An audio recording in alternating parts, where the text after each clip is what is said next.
This is a special report from Fox 32 Chicago. Thanks for joining me. I'm Sylvia Perez. We're interrupting your programming as we get an update from the NTSB on that tragic plane crash that's believed to have taken 67 lives in D.C. last night. Let's listen in. It's Jennifer Homendy, and I'm the chairwoman of the National Transportation Safety Board. The National Transportation Safety Board is an independent federal agency that's charged by Congress with investigating every civil aviation and serious accident and serious incident in the United States and significant events in other modes of transportation. I want to start by expressing our deepest condolences, our sympathies on behalf of the entire board for those who lost loved ones in this terrible tragedy. Our thoughts, our prayers are with you. Entire communities were affected, and we are thinking of you. With me today is Bryce Banning. Bryce is a senior aircraft accident investigator with the National Transportation Safety Board. He's also going to serve as our investigator in charge of this investigation. Also with me today is the entire board. We have Todd Inman, member Todd Inman.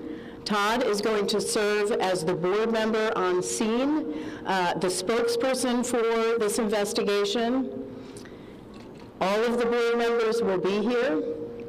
We have Vice Chairman Alvin Brown, member Mike Graham, who lived in Wichita for 20 years, and we also have member Tom Chapman. The NTSB's headquarters is just a mile from here. And so we are all here because this is an all-hands on-deck event. And we're here to assure the American people that we are going to leave no stone unturned in this investigation. We are going to conduct a thorough investigation of this entire tragedy, looking at the facts. Now, with that, I want to level set. When we go to the scene, and we were here last night, we allow the responders to do their important safety mission, which in this case was search and rescue and recovery. We stand back to allow them to do their important safety mission. And so this, for us, is our first full day on scene with our entire crew coming together. We have about nearly 50 people on scene, and in addition to our resources back at headquarters in our labs and throughout the agency. So with that said, we are not going to get into specific facts in this press conference. I want to level set here. We're going to get into our investigative process. As we are able to confirm factual information, we will provide that. I do want to say this is a whole of government effort. I was able to brief, along with others, the President of the United States and the Vice President this afternoon. I want to thank them for their leadership, for their tremendous support of the NTSB, for our investigators, and for the responders that are on scene doing an important mission. I also want to thank Secretary Sean Duffy, who I was communicating with early on after we first got word of this tragedy. We've been working together throughout the day, along with his team at the DOT and within FAA. I also want to thank Secretary Pete Hegseth, who was also integral in working with us today. Chris Rocheleau, the acting administrator of the Federal Aviation Administration. We've heard from many members of Congress on both sides of the aisle, and so I will say this is a tremendous, one more time, whole of government effort. I also want to take a moment and thank the many, many responders that have been on scene. It has been an incredible effort. And I will have a full list that I will provide that we will provide tomorrow, but I do want to thank them for all their work. With that, I'm going to turn it over to Member Inman for additional remarks.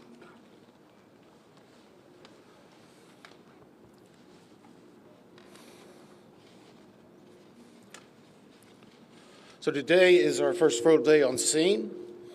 Our investigative team will be on scene as long as it takes in order to obtain all of the perishable evidence and all of the fact-finding that is needed to bring us to a conclusion of probable cause.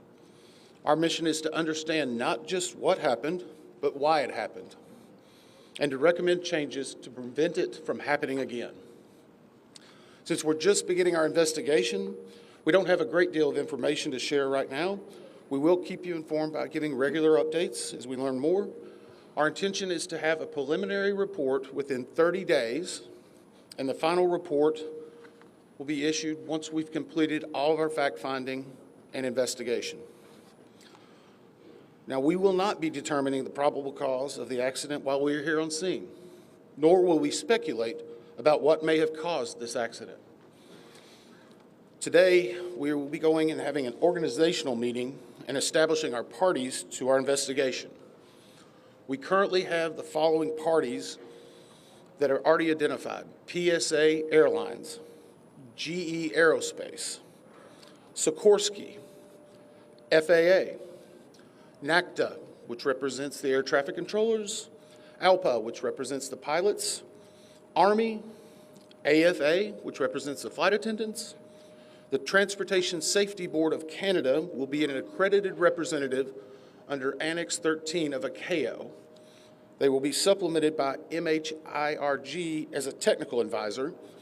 They were previously known as Bombardier. The NTSB offers this party status to those companies, government agencies, and associations that have employees, activities, or equipment involved in the accident.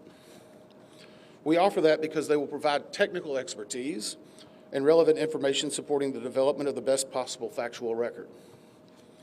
Once they join this investigation, they are not permitted to release documents or talk publicly about the investigation without the consent of the NTSB. So I want to stress this. It is only the NTSB that will provide information related to this investigation, with one exception. Regarding the fatalities that occurred, that notification will be handled by the DC medical examiner. We will not be discussing fatalities or names. That will be handled by them as the proper authority. So we want to talk a little bit about our process. We will analyze the facts and determine the probable cause of the accident, and then issue a report of those determinations. I also want to talk a little bit about some additional people that are here with us, and they're very important to us, and that is our family assistance group. Later today, we will be briefing the families. We normally try to do this before a media event, but in this case, they're still arriving. Our family assistance specialists are already working closely with local officials and others to help assist them in their efforts to support everyone that's affected by this accident.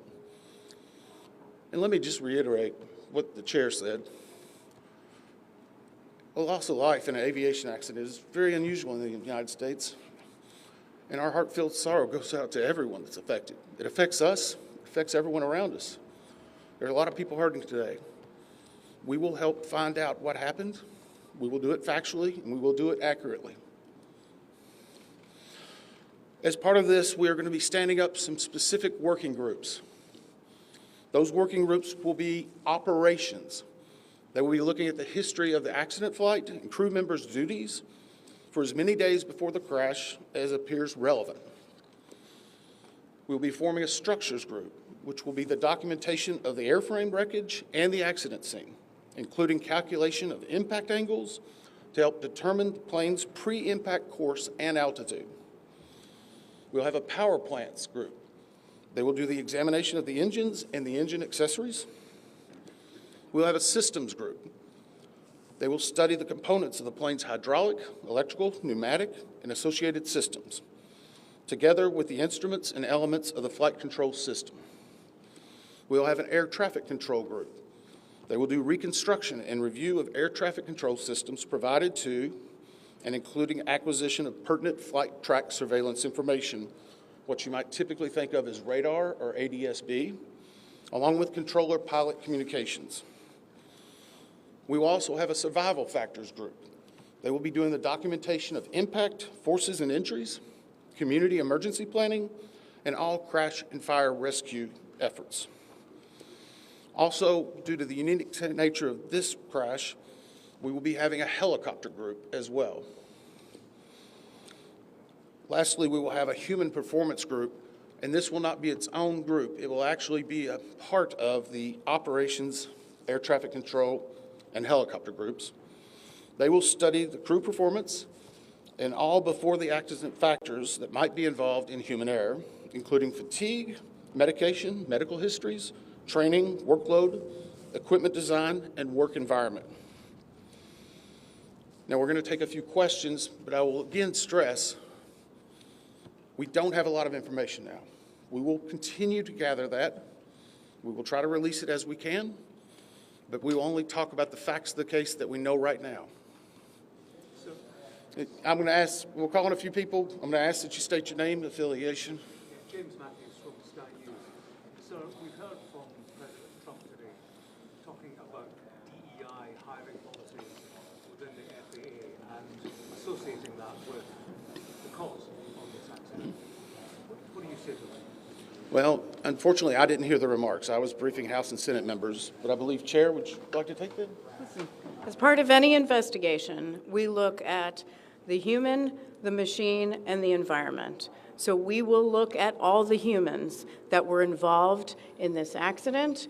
Again, we will look at the aircraft, we will look at the helicopter, we will look at the environment in which they were operating in. That is standard in any part of our investigation. I'll turn it back. Chair, can I ask you, has the flight data recorder been recovered yet? And what is the difficulty in a water disaster like this, which presents a very difficult environment for your investigators and the people out on the water right now? Well, the question was on the flight data recorders.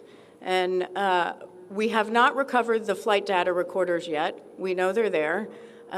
They are underwater. This is not unusual for the NTSB. We have many times recovered flight data recorders in water. We have our lab right here that is about a mile from the NTSB, so it's not unusual. And once we get those, we'll be able to get those read and information from them to be able to provide further information to you. I'm going to turn it back over to Member Inman. Sir. Heather Henry with CBS News. Earlier today, Defense Secretary Pete Hegseth said a mistake was made last night. Based off of you all's initial investigations and preliminary findings, have you all been able to tell whether this was human error or mechanical failure? The question was, has there been human error or mechanical failure? We don't know what we know just yet. We do not know enough facts to be able to rule in or out human factor, mechanical factors. That is part of the NTSB investigative process and where all of these groups will come together. It's one of the reasons why the NTSB is known as the gold standard. We will take the time that's necessary, but I'd also like to reiterate, if we find something that is a significant issue that warrants immediate action, we will not hesitate to make those recommendations and make them public. We have a good track record on that, and we want to continue doing so. Sir. Hello, Sir. Tom Costello with NBC News. Does it hurt your investigative process, maybe for the chairman, does it hurt your investigative process to have the president already suggesting possible causes here as you try to keep an open mind and begin this investigation? Thank you. Tom, with all due respect, I think the press also likes to state what probable cause is before we get to the probable cause. So what I'm going to say is you need to give us time. You need to give NTSB, it's not that we don't have information. We do have information. We have data. We have substantial amounts of information. We need to verify information. We need to take our time to make sure it is accurate. That's best for you. That's important for the families. It's important for legislators who are seeking answers to try to figure out what they're going to do about this. And so it will take time. We do have a lot of information, but we need some time to verify that.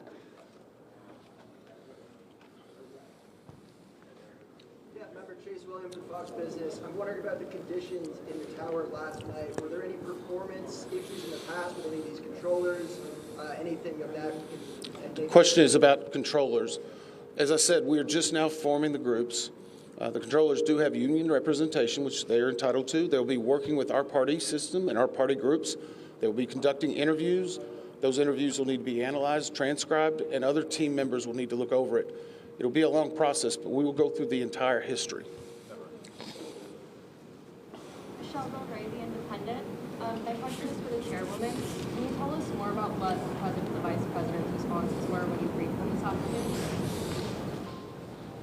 Sure. So the question was about my briefing for the president and the vice president. As is standard, we offer briefings on our process and what we know, and this was a briefing with the president and vice president and with Secretary Duffy and Secretary Hegseth and also the acting administrator of the FAA. There was discussion on what we know so far and our process, and that was about it.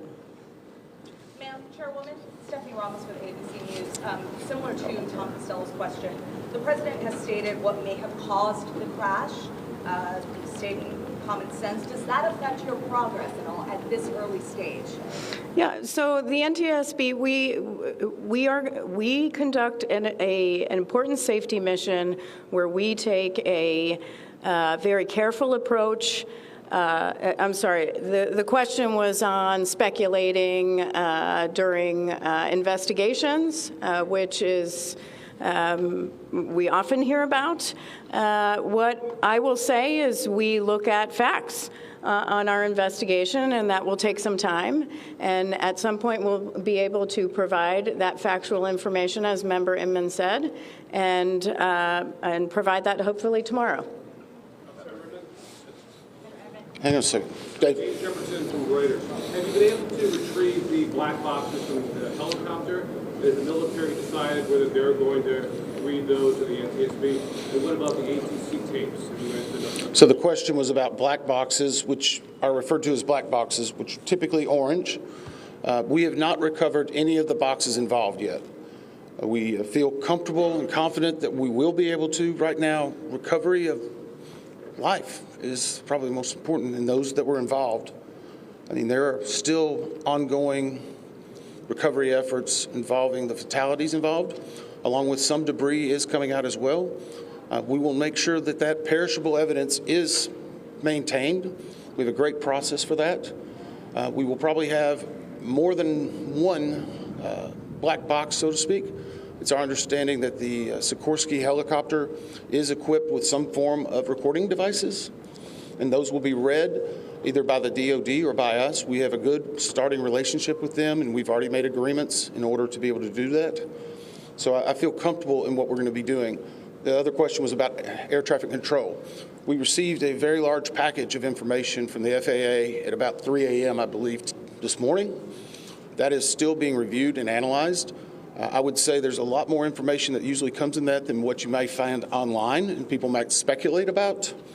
And that is part of that overall process where we take the time to get the information correct and to make sure all the parties are engaged and involved and can fact check that information.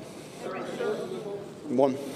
Gabe Cohen from CNN. Can you tell me if the NTSB has reviewed this FAA internal report that has been cited by the New York Times indicating that the controller that was on duty at the time of the crash was doing a job that's usually done by two people? We have not reviewed any specific reports about the controllers at this time, at least from the leadership team. Our investigators are continuing to pull all that information, their personnel records, their files, where they were at, whether they were fatigued. All that information will be part of that investigative process. But right now, we can't speculate on anything that may have been reported in the media until we get the opportunity to validate and understand how it impacts the investigation. We're going to take just a few more questions. Let's follow up on that. Sir? Yes, Oren Khanna, Beaver Magazine. What's the process and the logistics like of bringing the families in? Are they coming into the airport? And how are you going to sort of treat the sensitivity of bringing them to the place where this tragedy happened? So the question is about the families. And Many of those families are still en route. Some are still being notified from both the military and from the commercial crash. There is a family assistance facility that's being stood up by American and PSA Airlines in Bethesda, Maryland. They've already been working on that, standing it up. Our team from our disaster assistance team has also been coordinating with them. We plan on briefing them. It is customary that at some point, if the families wish to go to part of the accident site, that we would arrange such a thing, but it will only be when we know that it's safe, we have the correct perishable evidence, and we can do it in the proper modesty that should be for those family members. It will be a little bit of a process, but it will take some time. Sir, to follow up on the air traffic control system. No. Sir, or are you? I know that Marielle Carville with DC News now. We've heard from some witnesses that they saw people were able to come down the slides of the plane. Has there been any indication that people made it off the plane into the water? Well, again, we will not speak to the fatalities. The DC medical examiner will, but I think the DC fire chief this morning very succinctly said correctly that we believe there are no survivors. What were they off the plane? Like, did they even get out of the plane? Last question. So, hang on one second. Right now, we're going through the debris fields. Nothing we've seen would indicate that maybe slides or chutes were deployed. It was a very quick, rapid impact, but we've seen nothing in that regard so far from the evidence we had, but we still need to verify all of that information. One more question? Are you going to be looking at the family member's cell phone? Go ahead. Jeff Cook, ABC News. What do you know about the altitude of the helicopter at the moment of impact? And can you talk about the procedure for such helicopters in that area? The question was about the helicopter procedures. And in D.C., it's kind of a unique environment. We've been getting briefed more and more by the FAA. I'm not an air traffic control specialist, but they're actually helicopter zones, if you will, or tracks. And this one was transiting, I believe, from track 1 to 4. As part of their normal procedure. If you live in D.C., you see a lot of helicopters going down into this area.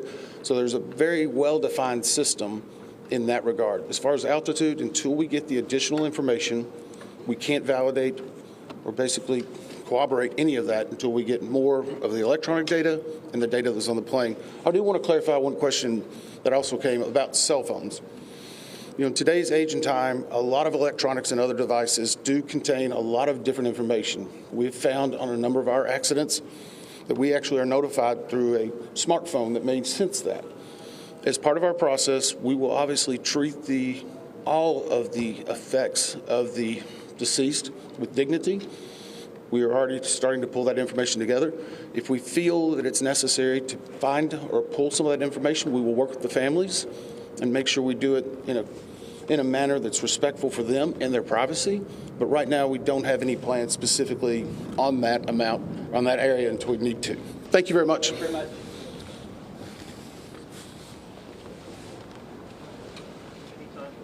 So we have been listening to the National Transportation Safety Board news conference regarding that American Airlines crash that collided with the U.S. Army Black Hawk helicopter into the Potomac River last night. They didn't have too much information, new information to disclose. They did say that they have not recovered the flight data recorders or the black boxes that could provide them with more information. The NTSB saying that right now, the top priority is the recovery of life, meaning trying to recover bodies that still remain in the water. They did reiterate that they do not believe there were any survivors. We're going to have much more on this story coming up on First at 4. And of course, you can find news anytime on Fox Local. We'll see you back here at 4. This has been a special report from Fox 32 Chicago.